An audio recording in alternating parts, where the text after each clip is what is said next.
तुम्हें देखा तो मोहब्बत भी समझ आई, तुम्हें देखा तो मोहब्बत भी समझ आई, वरना इस लफ्ज़ की तारीफ सिर्फ सुना ही करता था मैं। नमस्कार, मैं हूँ सरिता आपके साथ और मेरे YouTube चैनल पर आप सभी का बहुत बहुत स्वागत है। आज बहुत ही प्यारी सी कहानी आपके लिए लेकर आई हूँ। ये एक लव स्टोरी है और इसे लिखा है प्राची भारद्वाज ने। तो चलिए बिना देर किए शुरू करते हैं आज की कहानी। अगर आपको कहानी पसंद आए तो मेरे चैनल को ज़रूर सब्सक्राइब कीजिएगा और इस कहानी को लाइक और शेयर भी कीजिएगा। मेरी आज की कहानी का शीर्षक है अधूरे हम अधूरे तुम। आज सुबह जब अरुण बाथरूम में थे तब उनके फ़ोन की रिंग बजी। ममता ने नंबर देखा। विदेशी नंबर देख उन्होंने बाथरूम के दरवाजे के बाहर से पुकारा, कहीं फॉरेन से फ़ोन आ रहा है। फ़ोन अरुण के परम मित्र श्यामल का था। अमेरिका में आई मंदी के कारण उनकी नौकरी चली गई थी। मुंबई में एक नौकरी मिली है, सो वो सपरिवार भारत आ रहे हैं। यही बताने के लिए उन्होंने फ़ोन किया था। हाँ यार, यह भी कोई पूछने की बात है। मेरा घर तुम्हारा घर, जब तक तुम्हारे लिए एक पसंदीदा घर का इंतजाम नहीं हो जाता यहीं रहना आराम से। अरुण ने तो कह दिया, पर चिंता की लकीरें ममता के माथे पर उभर आईं। यहाँ मुंबई के इतने छोटे घरों में कैसे एडजस्ट करेंगे सब? ममता चिंतित हो उठी। ओहो, कुछ ही दिनों की तो बात है। मैं आज ही प्रॉपर्टी डीलर से उनकी पसंद का घर ढूंढने को कह दूंगा, तब तक हो जाएगा ना सब कुछ मैनेज।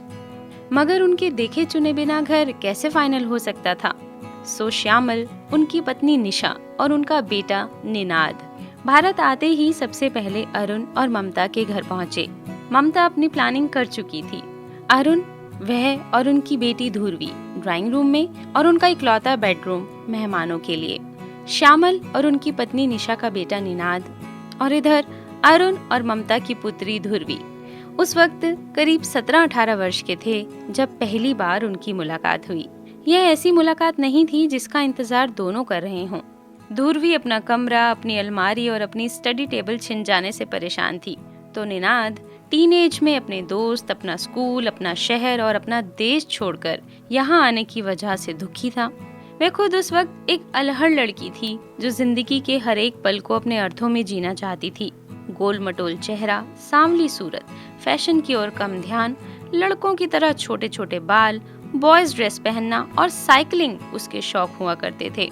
फिर भी धुर्वी को उम्मीद थी कि जो लड़का विदेश से आ रहा है वो दिखने में एक आकर्षक नौजवान होगा, लेकिन निनाद साधारण सा लड़का था।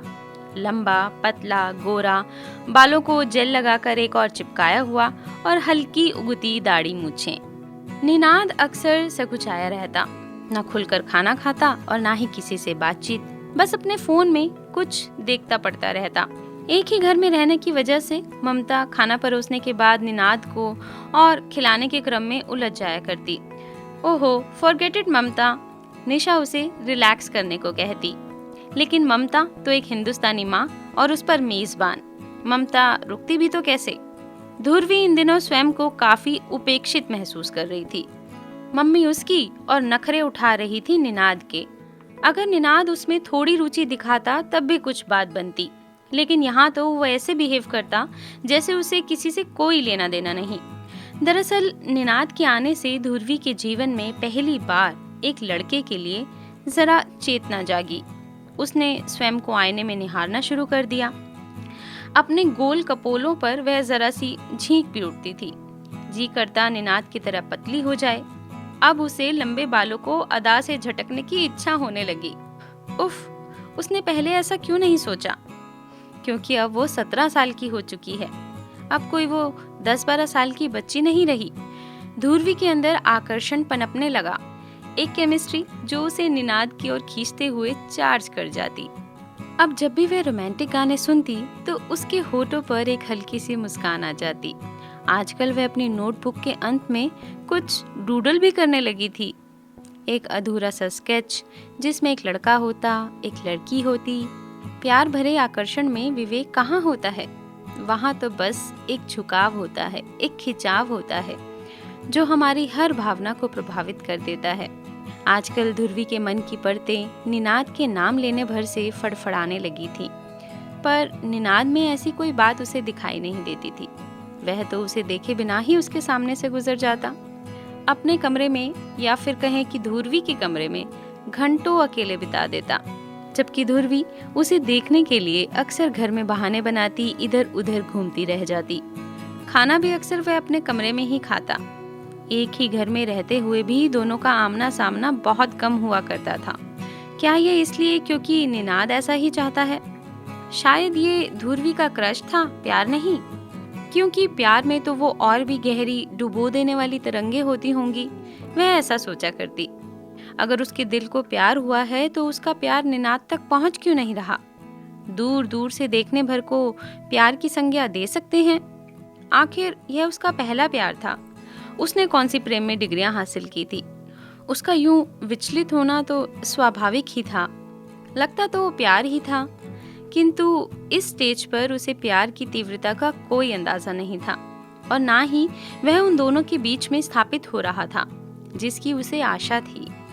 इन्हीं विचारों में उलझती ध्रुवी कंफ्यूज रहने लगी। क्या है उन दोनों के बीच? कोई संग साथ की यादें नहीं, कोई लगाव नहीं, मिलने की तड़प नहीं, भविष्य के लिए संजोए कोई सपने नहीं। निजी अनुभवों और भावनाओं की तरलता से सूखा यह प्यार नहीं हो सकता। ध्रुवी अपने अंदर उठते ज्वार को टीनेज का साइड इफेक्ट समझकर दिमाग से परे सरका देना चाहती थी, मगर दिल जो हर बार निनाद को देखकर भीग जाता था, उसे कैसे मनाए? उस दिन ध्रुवी को अपने सहेली के घर एक किताब लौटाने जाना था। दिन ढल चुका था। ऐसे में अकेले जाने देना ममता को ठीक नहीं लगा। निशा ने जबरदस्ती निनाद को उसके साथ भेज दिया। I don't want to force you. घर से कुछ कदम दूर आते ही ध्रुवी बोली। वह निनाद के अनमनेपन से पहले ही व्यथित थी, और आज तो निनाद उसके कदमों से कदम मिलाकर भी नहीं चल रहा था, 4 कदम पीछे था। तुम चाहो तो घर चले जाओ, या कहीं भी, मैं खुद जा सकती हूँ, ध्रुवी बोली। इट्स ओके, बस निनाद ने इतना ही कहा। ध्रुवी और भी खिन्न हो गई। उसके मन की तरंगे क्यों नहीं पहुंच रही थी निनाद तक, जबकि वह इतना पास है, इतना करीब। वह कुछ विचार मगन थी कि निनाद कहने लगा, क्या तुम हमेशा से यहीं रहती आई हो? I mean, were you born here? हाँ, यहीं पैदा हुई और यहीं पढ़ रही हूँ। तुम्हें अपनी सिटी की बहुत याद आती होगी ना, अपने फ्रेंड्स, गर्लफ्रेंड? ध्रुवी ने सकुचाते हुए पूछ लिया। मैं हमेशा से इंट्रोवर्ट टाइप का लड़का रहा हूँ, कभी कोई गर्लफ्रेंड नहीं रही अभी तक। वहाँ यूएस में मेरे फ्रेंड्स मुझे बहुत चिढ़ाते थे इस बात पर। निनाद कुछ खुलने लगा। इस शाम के बाद शायद उन दोनों में दोस्ती की शुरुआत हो गई। हम उम्र होने के कारण उसके माता पिता को लगता कि दोनों एक दूसरे से कुछ सीखेंगे, सिखाएंगे। आखिर भिन्न परिवेशों से जो आए हैं। और अब ध्रुवी और निनाद अपनी दुनिया खोजने लगे। ध्रुवी की आंखें वह सब कहने को आतुर रहती जो उसके दिल में गड़ रहा था। निनाद कभी स्याना बन उसके नैनों की भाषा पढ़ रहा हो ऐसा लगता, तो कभी ध्रुवी को संदेह होता कि शायद निनाद जिस कल्चर से आया है वहाँ यह सब आम बात है। जल्दी ही श्यामल के लिए घर का इंतजाम हो गया, अरुण की अपनी ही सोसाइटी में। जब तक निनाद के कॉलेज और उनकी नौकरी का बंदोबस्त नहीं होता, तब तक यही ऑप्शन उन्हें सही लगा। शिफ्ट होने के बाद निनाद और ध्रुवी का आमना सामना होने के चांस कम हो गए। अब निनाद उनके घर से जा चुका था।